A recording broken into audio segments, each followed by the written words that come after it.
اور اب بلیٹن کے آخر میں آپ کو بتائیں کہ کھنکوٹ دریائے سندھ کچے کے علاقے کا بے تاج بادشاہ سلطو شر نے جرائم کی دنیا کو الوداع کہہ دیا۔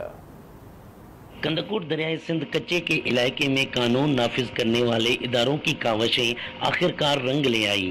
کچے کا بدنام زمانہ ڈاکو سلطو شر، جو کہ کرائم کی دنیا کا بے تاج بادشاہ تھا، جس نے کرائم کی دنیا کو الوداع کہہ کر خود کو سرینڈر کر دیا۔ مجبوراً ڈاکو بنے تھے، کوئی شوق والا ڈاکو ہم نہیں تھے، ہمیں مجبور کیا گیا تھا۔ اس کے بعد ایک رات کا وقت تھا، میں جو اپنی اماں کو دوسری جگہ پہ شفٹ کر رہا تھا۔ اماں میری بوڑھی ہے، اماں میرے سے زمین پہ گر گئی۔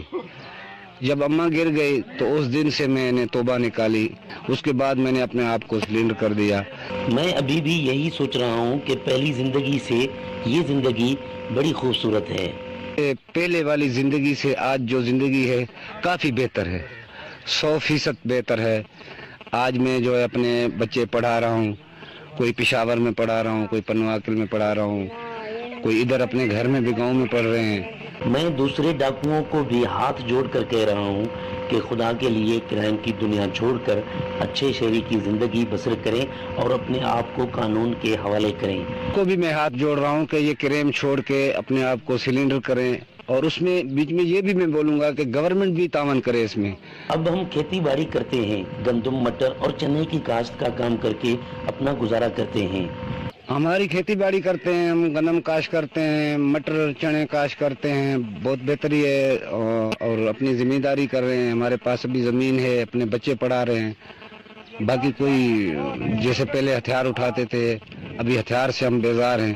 ہتھیار کو ہم نے تھوکا ہے، انشاءاللہ ہم تھوکا ہے تو اس کو اٹھائیں گے نہیں۔ یہ ہم نے روزہ رکھا ہے، انشاءاللہ یہ ہمارا روزہ کامیاب جائے گا۔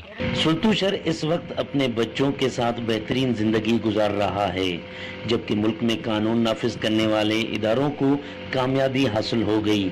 آج کچے کے علاقوں میں امن کے پرندے اڑتے نظر آتے ہیں۔ کیمرہ مین مہتاب منگی کے ساتھ حضور بخش منگی، آج نیوز کھنکوٹ۔ آج 12 میں فی الحال اتنا ہی، مزید خبر